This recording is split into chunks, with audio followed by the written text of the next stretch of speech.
Hello there, Stergios. Let's have a look. It is an undeniable fact that nowadays the subject of whether or not computer science should be a compulsory course in schools is a very important concern to society. Good. This essay will examine the beneficial reasons of why computer science is vital for students by using examples from recent research to demonstrate points to support arguments. Not a single error in that introduction. Well done there, Sergio. Well done. That is good.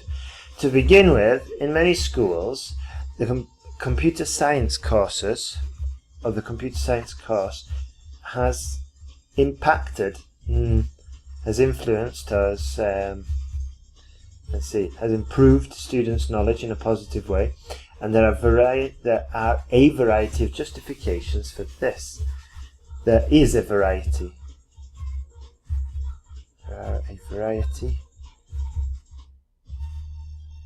Okay, there is a variety, or there are a variety. Okay, we can use both, but it has to be a variety.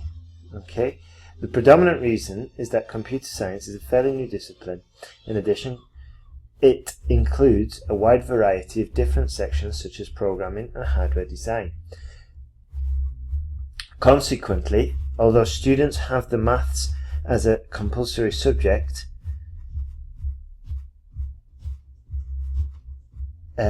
computer science courses also contribute to algorithmic thinking.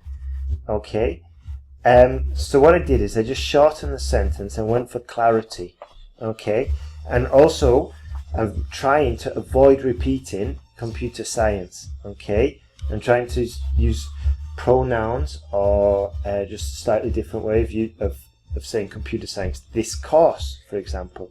For instance, recent research, because research is always plural, recent research has shown that students who use the computer as a tool for helping them in statistics, 70% of them developed a new way of thinking, full stop.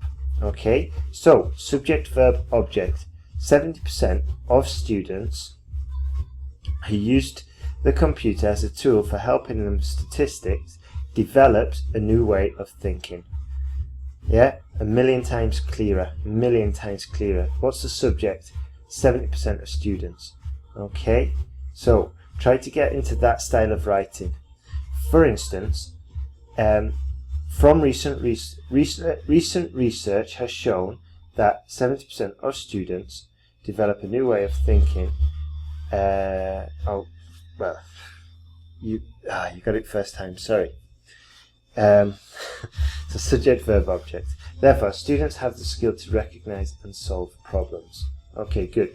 Or students gain the skill to recognize and solve problems more effectively, maybe, or just solve problems is also fine. At the same time, or simultaneously, we could have said, simultaneously, it's also critical to say that the development of computer knowledge cannot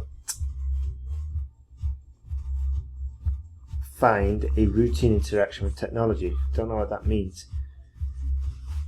The principal reason for this is that programming and design of this computer science subject leads the students not only to solve math problems, but also promotes a higher order of knowledge. In addition, the innovation of technology. Okay, I'd have just gone for one point and then done the example and then the therefore sentence. Yeah. So, for example, in the near future, humanity will witness a major change, or will witness major changes that contribute to the information of technology. Therefore, being prepared by studying computer science at school is probably one of the most beneficial actions a school could take. Yeah, and then it all corresponds, and it closes the paragraph very clearly and in a coherent manner. And in conclusion, everything considered, in spite of the daily interaction with technology, I still believe that computing expertise outweighs the routine contact with technology. I'm not entirely sure what that means. If you said that computing expertise is more valuable than routine education, that would have made sense. Okay, Okay, and also be careful, eh? Okay, I think the next paragraph should have been. Your next paragraph, your first one, is it should it be compulsory in schools? Okay, and second, do they gain it with their daily interaction? We haven't really mentioned anything about daily interaction with technology. Yeah. So be careful. All right. Remember to check that task response. Otherwise, there's a bigger improvement there grammatically, especially in your introduction. Well done, Stergios. Let's have a look at task 2. Okay, the line graph provides an overview of the amount of members' income in the US between 1990 and 2000. Oops, daisy. Let's just check. Okay, so the line graph shows an overview of total income in the US, or total member income in the US between 1990 and 2000, or the pie chart compares the share of exports, or the share of exports of global markets in 2000. Okay, shows the share of exports from 10 different countries. Okay, let's go. Overall, there was a constant increase in the amount of member income while it reached a peak of... Okay, we didn't need while here.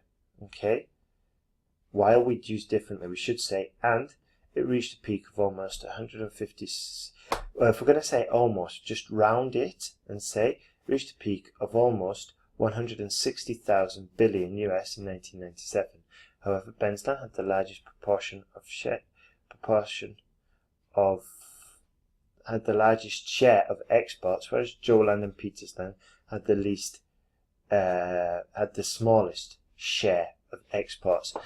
This is the overall sentence. Put it at the end because it's like your summary. Okay. According to the line graph, figures for the amount of members' income after beginning the period at 120 billion rose. Okay, so according to the line graph, okay, the amount of members' income at the start, let's just be more concise, or the figures started at 123 billion, then rose modestly to 135 billion in 1992. Good. In the next year, there was a relatively... Okay, in the next year, the figures were unchanged. The figures remained unchanged. Full stop. Okay, because we know we're talking about members' income. Okay, because we've talked about it previously in the last two. In the following years, the amount of income surged to a high of roughly 160 billion in US, and then remained unchanged until the end of the period. Okay, as can be seen on from the pie chart, Bensland and Jamestown had the highest share of exports, an average of 90 billion US, followed by Andyland, Timsland and Herbertland at 75, 56 and 7 billion respectively. Good. However, in Fredland, the percentage of exports was 7 billion US, more than that of Damonland, where it was 47 US billion. Okay, there was a fairly smaller proportion. I don't know. You need something here. There is a smaller figures for share of it. Okay, so Joland and Peterland. Okay then. So we could have just said Joland and Peterland were the smallest at roughly roughly between 10 and 15 billion US each. Full stop. Overall, bam, bam, bam. Okay, That was good task 2. Good work there. So you know the score, implement the corrections and send it back, and let's keep moving forward. Excellent, Stergios.